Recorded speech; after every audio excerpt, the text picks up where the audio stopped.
అది సరే, ఏం చూస్తున్నావు? ఏమీ చేయటం లేదు. పని చేయడం ఇష్టం లేక ఇష్టమైన పని దొరకలేదా? అసలు పనే దొరక్క. అదెవరైనా రోడ్డు మీద పారేసుకుంటారా దొరకడానికి? డిగ్రీ చదివి బయటకు వచ్చిన దగ్గర నుంచి వెతుకుతూనే ఉన్నాను. ఫస్ట్ క్లాస్ లో పాస్ అయిన నాకు చిన్న ఉద్యోగం కూడా ఇవ్వలేకపోయింది ప్రభుత్వం.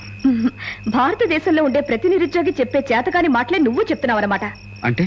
అవును, డిగ్రీ చేతికొచ్చిన ప్రతి యువకుడికి చేతనైంది ఇదొక్కటే. ప్రభుత్వాన్ని నిందించరు. మన పని మనమే వెతుక్కోవాలి.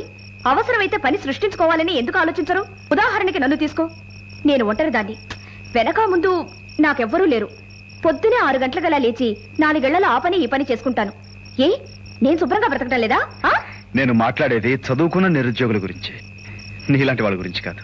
You see, Mr. Gandhi, for your kind information, I'm a graduate from Mary Stella College. You know that? University first rank లో పాస్ అయ్యాను. చేసేవాడికి పని ఎప్పుడూ ఉంటుంది. ప్రతివాడు బట్ట నలగకుండా ఫ్యాన్ కింద కూర్చొని సంతకాలు పెట్టి ఉద్యోగమే చేయాలనుకుంటే ఎలా?